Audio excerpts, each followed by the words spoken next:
Hello everyone. Thank you for joining us for our East Meets West fertility discussion today, hosted by the Dow Wellness and the Huntington Reproductive Center. It's our pleasure to have two magnificent speakers with us today. The first speaker I would like to introduce you to is Albert Vaca. Albert is a California board licensed acupuncturist. He received his master's degree in acupuncture and Chinese medicine from Yosan University. He was drawn to acupuncture's efficiency for pain relief and undertook sports medicine and orthopedics as a specialty. He completed postgraduate training in acupuncture orthopedics at Cedars-Sinai Hospital and furthered his training by becoming certified as an acupuncture orthopedic specialist from the Academy of Orthopedic Acupuncture. He is a co-author of Back to Pain-Free Health, Secrets of Natural Healing for Back Pain, and Dr. Mao Xing Ni. Also, Albert is an expert in fertility and reproduction, which is why he is with us today. So I wanted to interject and add that in too, because he has certainly been involved very successfully in many patients' treatments, and he has a great deal of knowledge to be able to share with us on this platform. Albert is a firm believer in integrative healthcare, and he worked in women's health, internal medicine, and pediatrics with other medical specialists at the Venice Family Clinic and Being Alive HIV Clinic. An educator at heart, he served as Dean of Clinical Education at Yosan University, where he enjoyed sharing his clinical knowledge with interns. He is also fluent in Spanish, and he is dedicated to the personal development and practices of meditation and Tai Chi regularly. He hopes to empower patients at Dow Wellness Pasadena with his knowledge and help them activate their innate restorative abilities to promote healing and well-being. So thank you, Albert, for joining us today. Glad to be here. I would also like to introduce all of you to Dr. Bradford Kolb.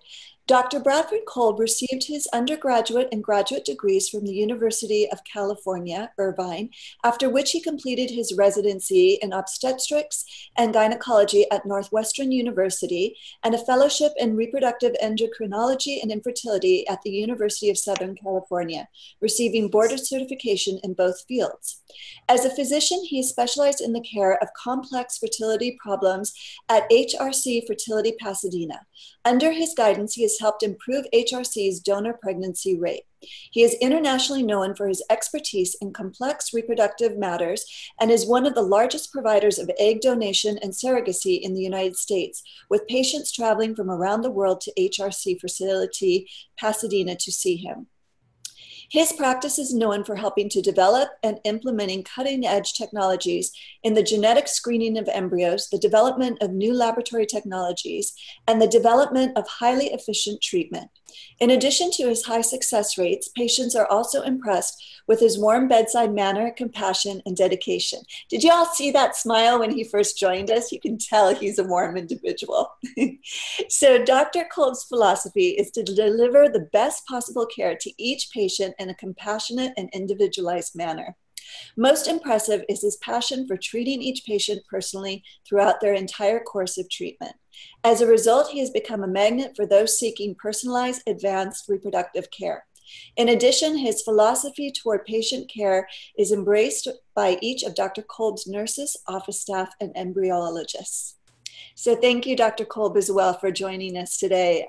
It's such a pleasure to be able to share on this platform for those going through their fertility journey, each of your unique perspectives and how Eastern medicine and Western medicine works hand in hand to best meet the goals of partners as they're going through their fertility path. Certainly, I'm going to hand over to both of you now. Who would like to start first? Go ahead, Dr. Kolb. Dr. Kolb? Yes. So happy to. Okay. Please. Well, you know, I'm very humbled by your introductions. I'm a very simple person at heart, but I'm excited to be here and looking forward to any questions that the participants may have. And we're really open to any questions and thoughts that you may have. But you know, let me just reminisce over my career for a few minutes here, because I think it's quite informative to how the structure of reproductive medicine has changed over the years. So I started at HRC in 2001 and practiced reproductive medicine at Kaiser Permanente for a few years before that. And I really have to say, looking where we are today, how the technology has advanced, but also how our understanding of reproductive medicine has changed over the years, we've really grown tremendously in many levels, many thought patterns, how we move forward with our patients. So I think, for many of us, gone are the days where patients got put into standardized protocols. And really back in the late 90s, early 2000s, we were really, us in traditional Western medicine was really starting to explore or even get an introduction to Eastern philosophies, acupuncture, herbal therapies as well. And actually, the Dow Wellness Center made that introduction for me. So I've been a fan of the Dow Wellness Center for many years. I have many personal friends there. But, my advice is for the patients is, you need to find your own journey. It's going to be a very individualized journey. You need to make sure that whoever you're working with, whether it be a fertility specialist, an acupuncture specialist, or whomever, that you feel like this is a team, that the person that you're working with has your back. You need an inherent comfort level with them. And part of that comes from the training and the background of the people you work for, or not work for, work with. So, it's a very personalized journey. And so, one of the nice things that many of us have done over the years and with HRC Fertility, we found those specialists in alternative or Eastern philosophies of medicine to partner with. So, for our patients, we've done that groundwork in a sense for you. And many of you will start with traditional Western medicine. Many of you will start in alternative therapies as well. But it's really a journey that involves a team of people working with you. And you should always feel like you're the center of that team, that your care is very individualized. And you need to explore, what your philosophies are, what you're open to. But as I look back over the years, we've gone from being a very Western focused center to one that's really focused in on the health and well-being of our patients, with the ultimate goal of having or helping our patients have healthy families. So it's that union between Eastern and Western philosophies that help us achieve those goals. So thank you very much. Oh, thank you. Thank you. Albert, how would you like to complement this? When it comes down to, let me go back to when I started here at the Dow Wellness. And prior to this, I was practicing. I was the dean of clinical education, and what I loved about working at the school and working with the interns and the students there, and learning also from the supervisors and other teachers that I was colleagues with at the time, was the fact that Chinese medicine is a complementary medicine that can be used with so many different other modalities and treatments. From chiropractors to reproductive endocrinologists and to oncologists, you name it. And that's what I love about the scope of Chinese medicine, and to be able to, complement other therapies. And working, it's been a humbling opportunity for me to be working with patients that are looking to go on this fertility journey, and for them to ask me for my help to go along with that. So it's very humbling. And it has been a big learning opportunity for me as well. And part of my bio was a lot of orthopedics, and that's what I came out with.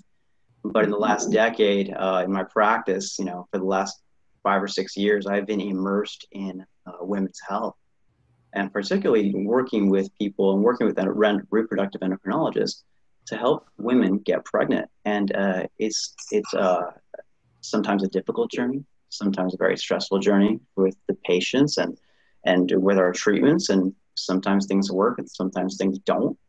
And, always tweaking things and working on our own programs to make sure that we get the best viable outcomes for our patients. And, when it comes down to acupuncture and Chinese medicine, we're really looking to treat them as a whole person, reducing their stress, getting more blood flow to their uterus, to their ovaries, helping egg quality, those are all big factors that we do here.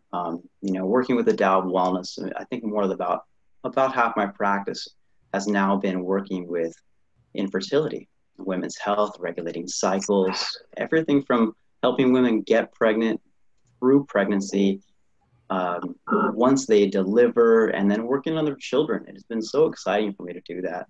So it really is a beautiful thing that we have here. So, so I appreciate the journey, and thank you, Dr. Cole, for doing this with us here.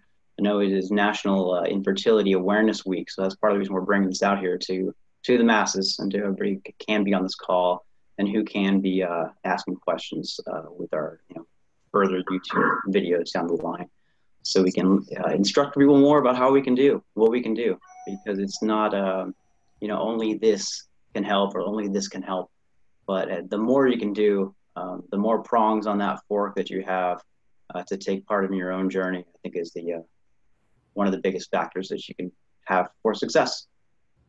Mm-hmm. Thank you. Do we have questions at this point? If not, I will start with the questions. Okay. As a reminder for anybody just joining, if you do have questions, we have two tools that you can use. There's a chat feature on the navigation bar at the bottom of your screen, and you can type in your question. Or if you would like to be able to ask the question personally, you just need to raise your hand, and then we'll unmute you and give you the opportunity to ask your question.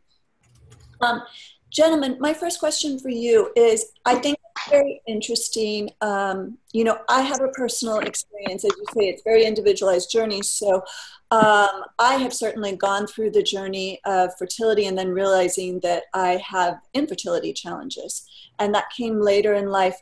I don't really want this to be about me necessarily, but I think it would be really nice if both of you could share the perspective on what healthy actions you would recommend, for instance, to a woman who is starting her journey, let's say in her 20s and 30s, versus the woman who's going through it in her 40s, and particularly late 40s, because a lot of women are starting their journey later in life at this point. Dr. Kolb, if you would like to start first. Sure. My philosophy is whenever the patient comes in, we need to lay down the basic understanding of who they are as a couple, and the husband and wife or single people, their individual characteristics and aspects. So, sometimes patients come to us with a very, the husband might have very low sperm counts, but this is a partnership of two people and most of our patients. So we need to really understand the dynamics of each of those individuals, each of those patients in a sense. So we always start with a very comprehensive evaluation. We try to do this in such a way that's gentle with our patients. We're very big about educating our patients about why we're doing tests, what we're looking for, and also starting to suggest philosophically how we might move forward with treatment. Because as we talk to our patients, often diagnosis or problems start to become more clear even before you do any type of laboratory tests, ultrasounds, and so forth. So my philosophy is our goal here is to create healthy families. And so we want to do diagnostic screens and tests that are going to help our patients achieve those goals. For our patients, our younger patients, their time frames may be a little bit different just because of youth. Youth is a nice thing. But for patients in their 30s and 40s, fertility often can be a very different journey, unfortunately, because of the natural aging process of the egg. Fertility rates fall quite precipitously. And for, the other thing I need to stress, especially for our patients in their 30s and 40s, is what does your family journey look like? It's very different if you're looking at having a single child versus you're starting a journey and you want 2 or 3 children, because that's going to dictate also how aggressive we may be with your fertility treatments. So patients will always start with a comprehensive workup, and then we'll sit down and kind of go back through what those labs are, how we move forward potentially on that treatment journey with our patients. And the other reality of it is, as you mentioned in my bio, is for some patients we need to explore other options such as egg donation, surrogacy, and so forth. That we will always work with our patients to help understand what their goals are, what their fears are, and try our best to meet their needs in a way that they're comfortable in moving forward. But this is also where we start to explore how do we help those patients in this journey, because my patients sit in my office for a short time and always tend to be very open and very somewhat excited, but I know this is a long journey for them that started often many years before coming to me. So we start exploring, how are they dealing with this journey? How are they looking at psychologically moving forward and having the strength, and also creating that healthy environment to help complement the Western philosophy, the traditional medicine that we practice. So that's often where we will start referring patients out for alternative therapies and acupuncture. Okay, thank you. Albert? Well, one of the things that we look at, I mean, when you asked about how we treat people in their 20s, 30s, 40s, I think in the beginning, no matter what their age, we're always looking at a comprehensive intake from them. So that goes from everything from, their menstrual history, when they first had their first period, how long their cycles are, how long their periods last, and what the quality of their blood and so forth is. If they're having, ovulation signs and symptoms, premenstrual signs and symptoms, if they had any surgeries, traumas, things like that, along with any lab work that they may have to, already had taken to check on their hormones. And so we can look at those things and go, okay, now that we have this kind of quality and see what's this comprehensive workup on them. And then we also look at, in Chinese medicine, we look at their tongue. Tongue is basically a roadmap of their body. So different areas can, tell us different things about how their digestion is working, how their metabolism is working, if their body itself is a little more stagnant and tight, or if it's very loose and kind of not so, what's the word for it? Not so active, put it that way. Example can be like teeth marks around the tongue, around the edges of the tongue, where it shows that their metabolism is really slow and they may have some fluid retention, as an example. We look at their pulses so we can get a better idea of how their organs are feeling. Because each pulse is on both sides of the wrist, or on each wrist, have a different quality to them. So we can see how well their quality of vitality is. Because if we have somebody coming in their 20s, they may have a nice strong pulse, but their lab work may not be indicative of what's going on in their body. Or people in their 40s, again, they may just be a little bit more burnt out and not have enough, essence, what we call our kidney energy, to produce and regulate those hormones properly. So a big factor of those guys is lifestyle. We want to see where they've come from and to see where they're kind of going to and how much we have to work on those lifestyle choices. Some of the things we look at in lifestyle is exercise, for instance. I mean, I had a person yesterday come in who does, CrossFit, to 2 hours a day for 6 days a week. And she's having problems with her egg quality and having problems with her cycles. And so that, as an example, that can really be taxing on the kidneys, the adrenal system, and the hormonal system. So that's something that we're looking to modify with her, with, the idea that also she does this for her stress as well. And that's one thing I try to be cognizant of. It's like, don't take things away from people, because it adds to their quality of life.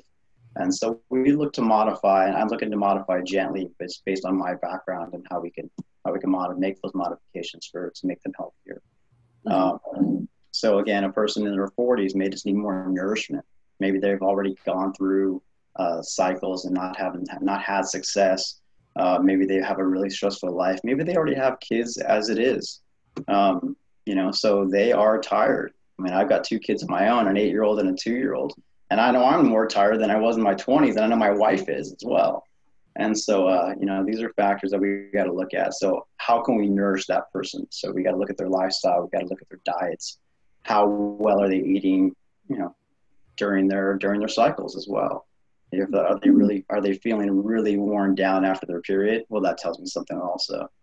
So there's some things we look at as we go along. Okay. A lot of good points that both of you brought up. Let's talk about nutrition, because I think that from the perspective of somebody going through a fertility journey, it's really interesting how little we know. I believe the platform for fertility discussions is becoming broader now in the last year or two. But honestly, we didn't have these discussions even like 5 years ago. It was kind of like you meet your partner, you decide you want to have a baby, and then poof, that should just happen. And it's a shocker when you realize it's not coming that easy. And you can consider yourself to be a relatively healthy individual. But when you have to sit down and really think about, okay, I need to fortify my body to carry another human being inside of it, there's a lot of factors that come into place, as you both have mentioned. So first, nutrition. What are the things that an individual should consider? And I believe it's important, correct me if I'm wrong, but it's not just about the mother's nutrition levels, it's also your partner's nutrition levels, because it's the sperm quality and the egg quality, correct? Yeah, no, I think that's a really good point. And from a couple perspectives, I'm going to answer that question in 1 second. I want to just go back to something that Albert had said, talking about nutrition and how that affects the health and body. As a fertility doctor, in a sense, my job is to get you pregnant, and hopefully we do it in a way to put you in the best position of having a healthy pregnancy. But your fertility doctor is there for a short part of that journey. Hopefully we have you pregnant and you're moving on to your obstetrician. But I think you need to have that foresight moving forward, like through the entire pregnancy. Nutrition is not only to achieve a pregnancy, but we're learning so much about things that affect the health and well-being of that child. Not only things in the development of that child in utero, but things that are going to affect the health of your child for the rest of their life. And that's something that really I'm interested in, and starts to address the question that you just asked is, how does this nutrition and these lifestyle things affect the well-being of my child? Are there things that we can do in utero to minimize obesity rates in our children in the future? I believe that a lot of these things happen in utero before birth. How do we minimize hypertension, diabetes? And that's where exciting parts of science is leading us to. Mm-hmm. You're right. The males should not be minimized in this process. We're not just a contributor of DNA through sperm. We're learning more and more about the genetics of that sperm, not only from the genes in the chromosomes, but nutrition and stress and different lifestyle habits can affect things where we call fragmentation of the chromosomes. And this can affect the pregnancy rates, miscarriage rates, and more data is showing it can affect the health of a pregnancy moving forward. So nobody should be just a sperm contributor and egg donor in this process.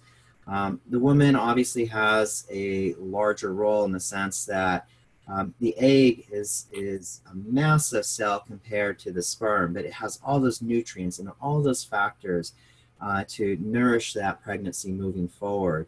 But it's, a female or woman's lifestyle through the pregnancy is really critical.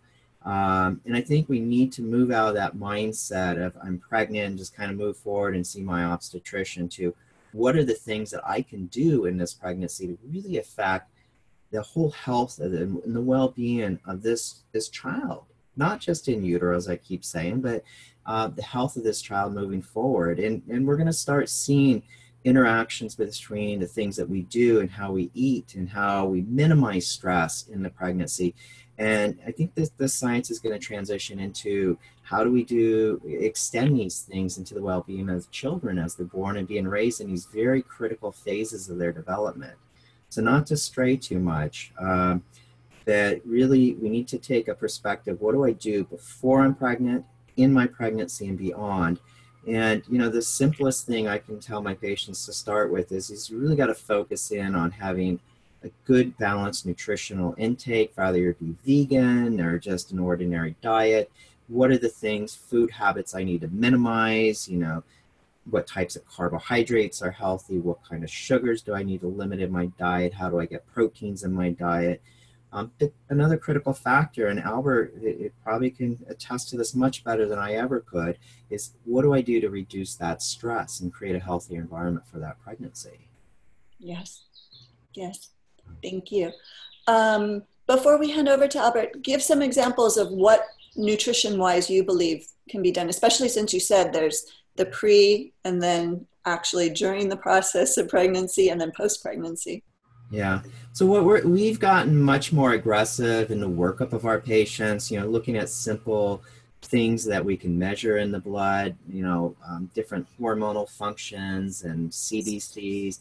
We're starting to look more at genetics, like how the stress within the chromosomes and the genetics of each individual may affect the outcome.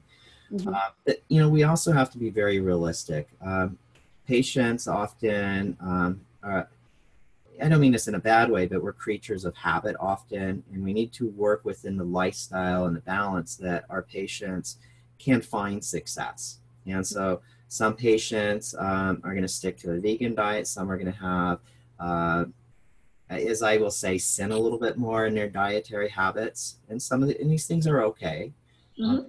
You have to bring balance to the diet, and really, I often will refer patients out to work with nutritionists. I become very focused in on getting body mass into a more suitable position to achieve a healthy pregnancy. And the downside to what I do is my role is limited to achieving that pregnancy and getting them to about the end of the first trimester. So hopefully we've started a lifestyle change that the patients will continue as they go to their obstetrician. But the hard part for me is I don't know often what the obstetrician's doing to re-enhance or reinforce those lifestyle changes through the pregnancy. Mm-hmm. Well, but to your benefit, I think it's wonderful because you're setting the foundation. Both of you are setting the foundation for the onset of a pregnancy. And the greatest fears, I believe, as a woman is not so much once you're pregnant, because you're kind of expecting somehow along the way you're going to get pregnant, but it's that unknown of, can I get pregnant? Can I get pregnant? What am I doing with my body that's right? What am I doing that's wrong? And then you get a whole other cycle after. Yeah. Yeah. So I think you do play a very pivotal role in this, actually. Albert, will you add to this, please? Because I know that on the Chinese medicine side, oh my goodness, there's so many things that we're taught about nutrition and reducing stress levels as well. Well, I got all excited when Dr. Cole was talking about genetics and all the studies that we're doing, and the ability to change chromosomes going on for the future sounds super exciting, and I'd like to find out more about that myself and how we can complement that as well. So that's really exciting work. In regard to nutrition, again, we look at where they're coming from. We have a basic foundational eating plan for fertility, basically a fertility menu that we offer our clients. One of the first things we look at for a woman that's wanting to get pregnant is eliminating icy cold foods. Mm-hmm. It's one of the things that most people go, wow, icy cold foods, why?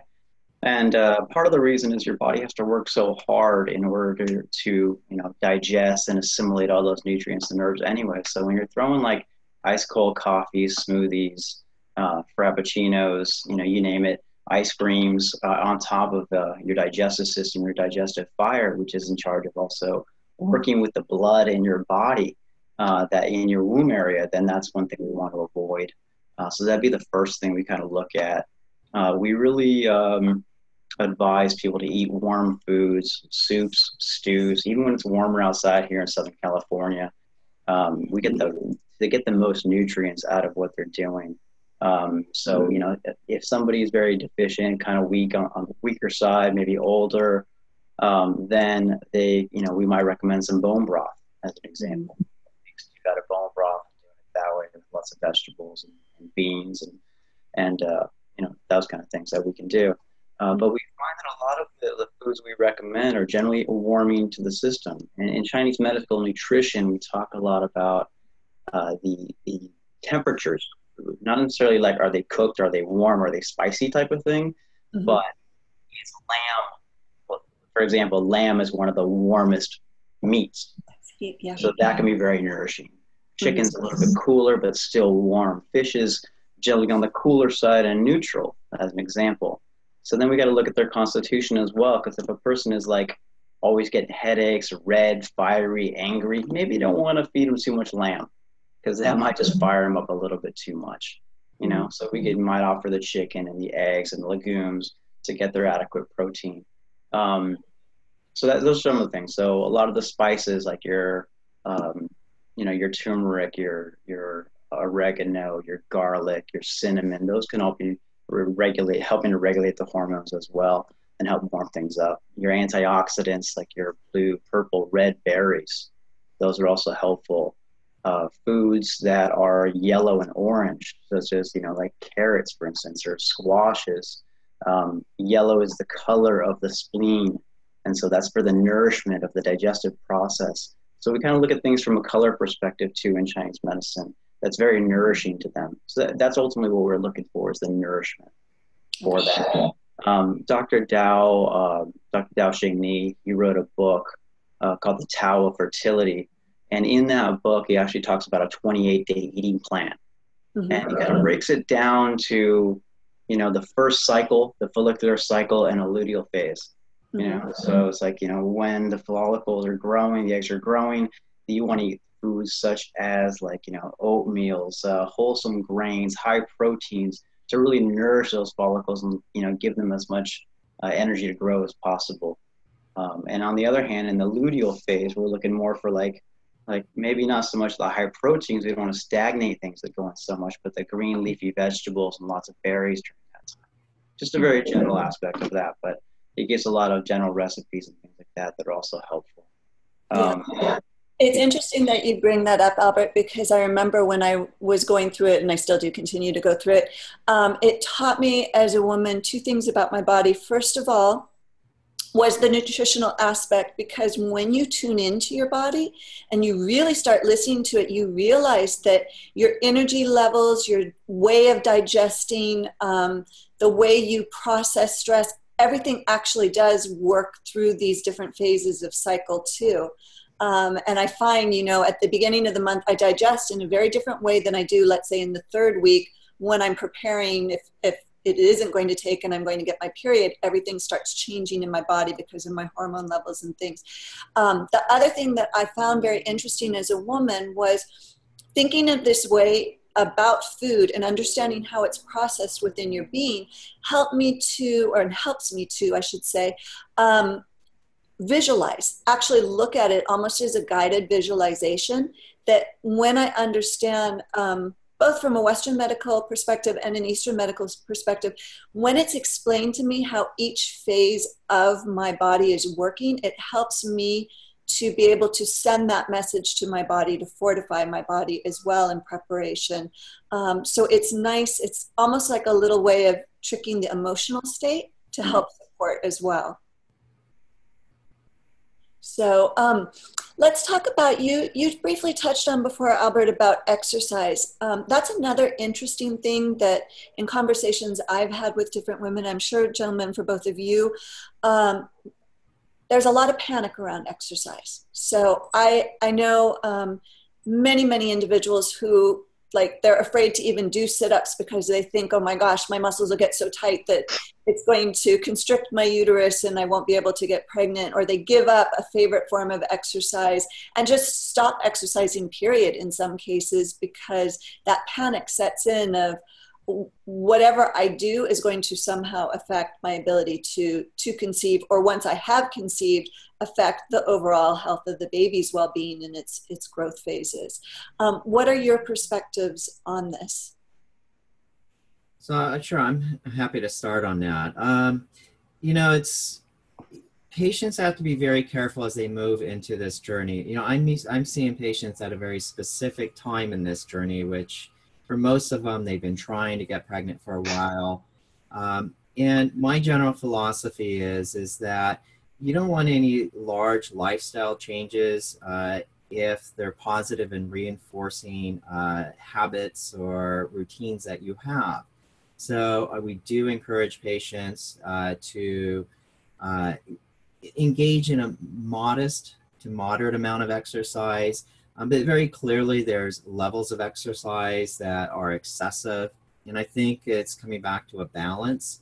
And there's certain types of exercise habits that might be counterproductive for reproductive function. So, I mean, really intense athletes, the marathoners, the intense bikers and swimmers, these habits or these types of exercises in of themselves are not bad, but the intensity can be bad.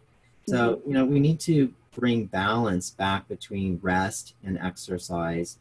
And so, you know, patients often ask, so what level of exercise can I engage in? And it's really an impossible answer for me, other because I can't be there to watch the patients exercise. But my general rule of thumb is, first of all, if you're questioning that you're exercising too intently, you probably are.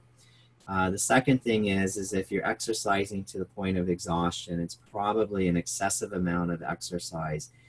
And where these can have a negative impact on reproductive function, it can throw off hormonal balances, which are critical in women for ovulation and development of not only a healthy follicle and release of those eggs, but the hormones that are necessary to support a pregnancy afterwards.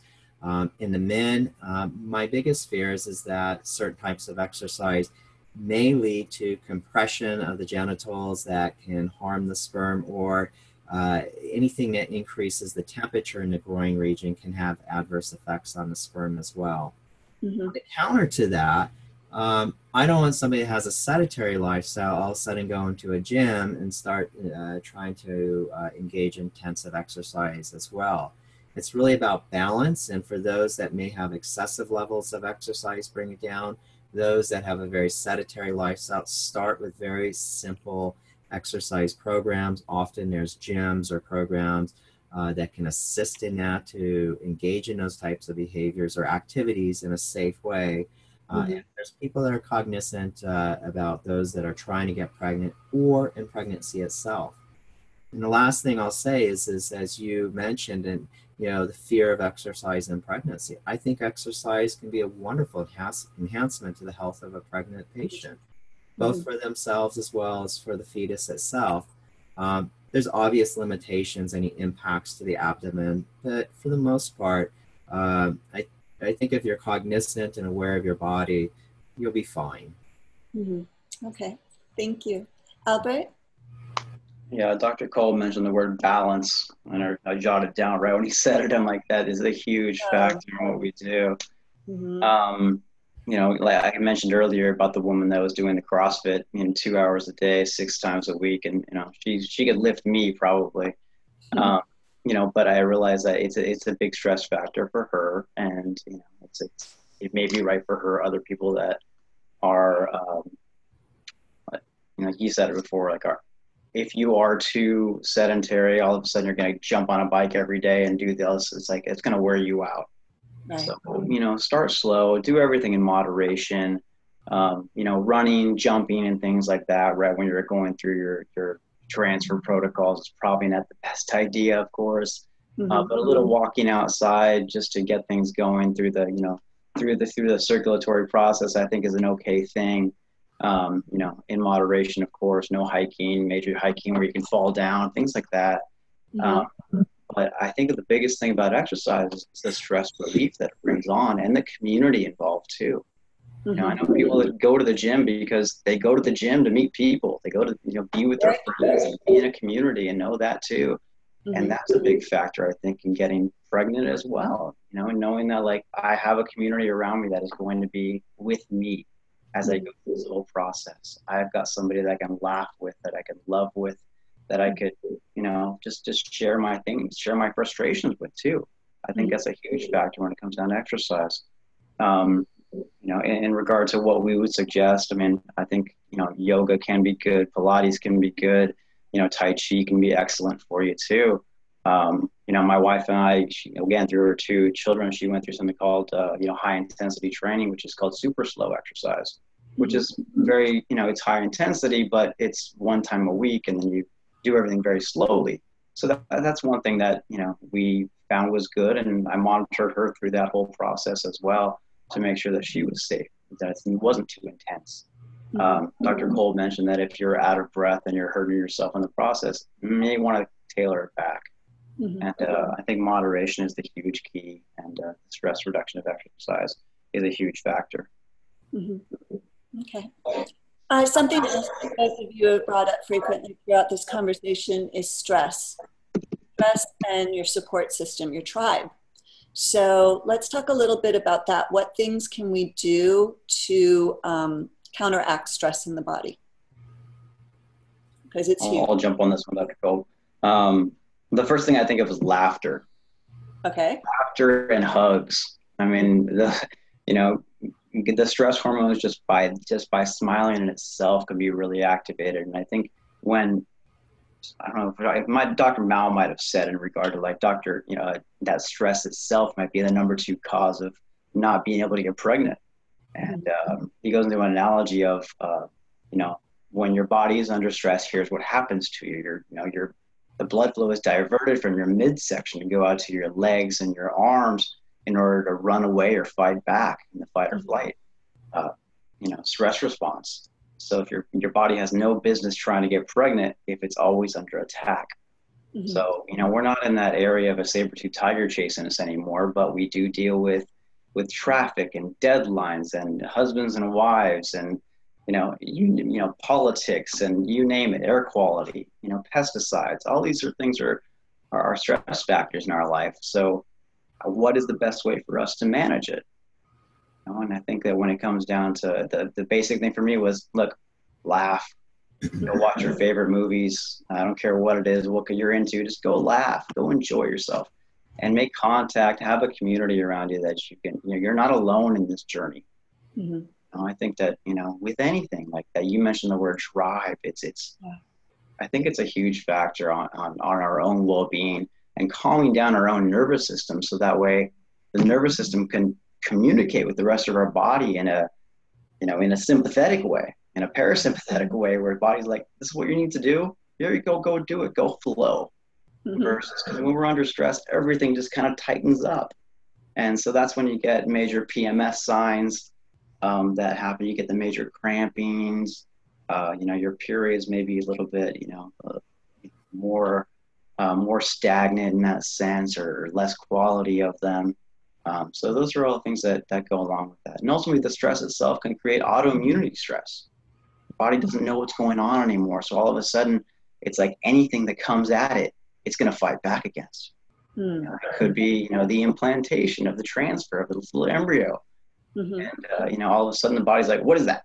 Get it out of here. It's stressing me out, And so we got to look at that too. Like, what's the best way to do it? Laughter, community, big hugs. And, I like to give my patients 90-second resets. And 90 seconds of just close your eyes, put your feet on the floor, just put your hands on your knees and belly breathe for like 5 or 6 breaths. And just take a little 90-second time out. And you can do that any time of day, Thank you. Dr. Cole? Well, Albert, I'm glad that you jumped in and answered that one first. Look, Western medicine has not traditionally been very proactive in stress reduction. Certainly, we've learned a lot about the science of it. The catecholamines, the different factors and chemicals that are secreted in our bodies, as Albert's alluding to, in the parasympathetic nervous system. These are all things that have negative impact on the whole body of it in of itself. And, look, the reality is for a traditional practice of medicine, Western medicine, is our patients often have had quite a journey before they even come here. And our patients often don't vocalize it, but they're very fearful. Am I going to have a family? Am I going to have children? can I afford this? I'm scared of shots and these procedures. And, and the patients aren't always very forthcoming to the doctors about it. Mm-hmm. Maybe more so my nurses. I think they feel a little bit more relaxed with, the doctor's an authoritative figure often, but it's just stressful coming here with all these burdens weighted down on you. Mm-hmm. And I think this really does play a role in conception, and going back to things we were talking about earlier about healthy conception and creating that environment that's going to induce the best chance of having a healthy child. I think this more, in my mind, more than anything else, this is where the partnership between ourselves and Dow Wellness Center, or if it's whatever acupuncturist or alternative therapies you're seeking out, that's where the greatest benefit I see is because I see my patients under very stressful conditions for a very short period of time, but this is a very long journey for many patients. And I think they need to do a reset in how they focus and look at this, how they deal with these factors. So it might be embracing your family. For some patients, it may be reducing work. For some of our patients, quit jobs altogether. Many of us don't have that luxury, though. We're all going to face stress. Life is stressful. That's the reality of it. How we manage it and how we deal with it moving forward, I think, can have a dramatic impact on our ability to conceive and the health of that conception. Mm-hmm. So, to Dow Wellness Center, thank you for taking that the stress off of many of our patients. It makes my job easier. It makes our ability to create those pregnancies much easier.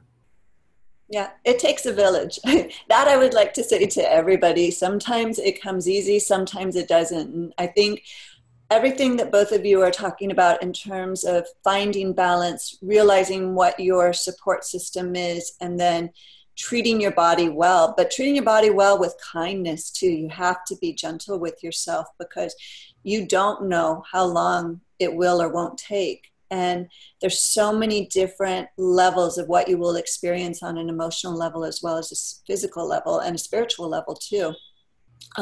So it's wonderful when you can have that support system surrounding you to keep lifting you up. And I always think of my sister-in-law whenever I would get down, she's like, you got this. And so I hear it in my head and I'm like, okay, I've got this.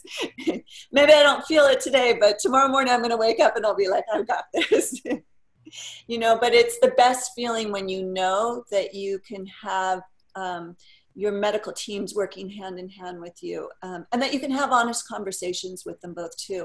I really appreciate the advice that both of you are giving today because it's being said with such authenticity, and I think that we miss that sometimes as individuals when we go in to have our consultations. And it's so important that you can resonate with who is going to be surrounding you for that period. So it's very appreciative, the advice that you're sharing with everyone. It looks like we have a little bit of time left still. I just want to ask again if any of the individuals have questions at this time, if you want to submit a message, a chat message, or if you'd like to raise a hand. No, I know you guys are covering a lot of material. Let us just talk about then what are other resources, again, on this topic of a circle, what are other resources that individuals could be tapping into? So as an example, I use a fertility coach. And so she gives me accountability every week to be taking steps as well. And looking at guided visualizations and journaling and other things that support what you all are doing as a foundation. That's me personally, though. What recommendations would the two of you have for other resources that people can look into? Well, from my perspective of looking at this, and I say this very guarded and very cautiously, I'm a big proponent about education. I think it's important to feel comfortable with what you're doing. I don't like the practice of medicine where I'm just going to prescribe something to you and you just do it. I think really there's significant treatment benefit outcomes to have the patients actively engaged in understanding why we're doing the things we are and have them to be active participants in this process. So I think sources of information are important for patients. I can only cover so much in my office. Sure. But there's some wonderful resources online. I just be very cautious referring people to online as far as looking for information, because you don't know the authority of that information and the accuracy of that. But if it's okay, some of the websites I found to be very resourceful. The Resolve groups can be our communities of patients sharing stories. Fertility IQ is another resource that's become very popular with patients to share their stories and have medical input as far as balance and education in this process. So I think the understanding, the education of this is really a critical component to helping keep patients engaged in this treatment. As Albert alluded to, drawing in the resources of the people around you. Fertility is a common problem, and probably most of us have patients or friends, I should say, or family members undergoing similar types of treatments, or have, and drawing off of their resources and their strength is, as you mentioned, can be really quite beneficial. I'm terribly sorry for that. Oh, no, that's okay. It's not me for once. All right. Mine was always my text messenger would go off when we do our different events. But I finally figured out how to turn it off. I think that's very valuable, though, and I absolutely agree. Educating oneself is so, so important, because the more knowledge you have, the more confident you begin to feel. And also it helps, I imagine, the dialogue that your patient has with you, because then they are able to compose questions that are weighing on them and have those conversations with you to clear up things as well. Yeah. Yeah. Okay, thank you. Albert? Albert, can you hear us? Uh-oh, did we freeze? Is it just you and I? Oh, there. Albert, are you there still? Oh, okay. Sorry, I think you froze for a moment. Here. No problem, perfect. There you go. You got muted too. Okay. So I was asking, what other resource recommendations would you want for individuals to consider, even last wisdom that you have for them to consider? The first thing I think of is making sure that you're talking to somebody. I don't, it can be your, more than your spouse. It can be your mother, father, sister, brother, anybody who's gone through this. It's not an uncommon thing anymore. Back in the 70s and 80s, it was kind of a stigma of oh, let's not, it's not something you talk about, something very private. Nowadays, it's no, you can throw a stone in the river and find somebody that's gone through or knows somebody that's gone through this. So here, I like what you talked about, the Resolve, and I didn't know about the Fertility IQ, so I'll have to check that out, Dr. Kolb. Some things that we do here that I recommend our patients. First off, we have having Dr. Dao Xing Ni as a resource here. One of the pioneers in fertility acupuncture and medicine is okay. He's written books, he's done YouTube videos, and we've designed a program to help you out in this whole process. So, which includes, of course, the acupuncture, the herbal medicine, body work that we actually do at our centers. In Newport Beach, here in Pasadena, and in Santa Monica, that is specifically for fertility. So, again, that's just to increase blood flow to the uterus, help the ovaries get stronger. Perhaps you can give an example of that, because everybody might not know what. Sure. It's called Tuina. Okay, Tuina in Chinese, just push grasp is what it means in Chinese medicine. But it's our body work that we do, and we're specifically working on the meridians that are there to give more blood flow to the uterus and increase function to the ovaries. Okay, so we do, massage on the limbs, massage on the head to work with the pituitary gland to have that function, have that communication going on there with the ovaries. We do some abdominal massage that is very light and very gentle. So that's kind of the tween out body work. One of the things that we can incorporate there are fertility qigong. Qigong versus the Tai Chi, which is like the dance of pushing, pulling, things like that. Whereas Qigong are more postures that are, that are there to calm the nervous system, and secondly, to really focus your mind-body. They're mind-body exercise to focus on your reproductive organs. Okay. So men can use this, women can use this. Once you learn it, it's a matter of 10 minutes, 10 to 15, 20 minutes, depending on how long you want to do it for. That can also be helpful for that. We talked about the nutritional therapy, but so if we have people that are overweight, that can cause problems with their fertility. If people are underweight, that can cause problems with fertility. So we got to look at those things as well. So referring them to nutritionists is definitely something that we do. We give them our Chinese medical nutrition as we can, going along with wells. Also, therapists are big in this matter too. A few therapists in the area that I do refer to, because again, it's somebody that you can talk to and bounce things off of. And ultimately, when there's blockages in what we call the Shen, the mind, the heart, the spirit in Chinese medicine, that can create blockages elsewhere. Ultimately, we don't want any blockages in our body. Sure. To make our body flow freely. So those are some of the things that we do. And of course, Chinese herbal medicine, which we haven't gotten into very much today, but that's one of the things that we can do also as our resources. People take supplements, which of course Dr. Cole can recommend, and we have some recommendations of things. But be cautious of everything you read online.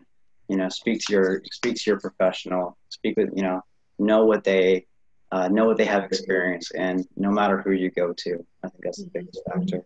And feel really comfortable with them. Okay, thank you. Those are very valuable tools.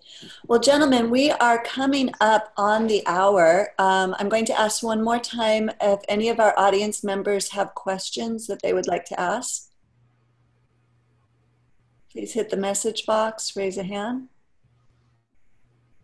Okay. I think that you have shared a wealth of information today. Perhaps we'll have to do a part 2 one of these times soon again, because I know there's so much more information that people would appreciate for having available on this platform. But I would like to thank both of you for your time today. As I mentioned earlier, we will have this recording available, and we will send out communications on both sides, correct, for once the video is available for viewing? Yes. Okay. Good. So thank you both so much again. I hope everybody enjoys a wonderful evening, and I hope that this was a very informative discussion that will give you some valuable tools as you continue in your fertility journey. So take care, everyone. Bye. Thank you, everyone. Thank you, Dr. Cole. Thank you, Tiffany. Thank you. Bye. Bye. Bye.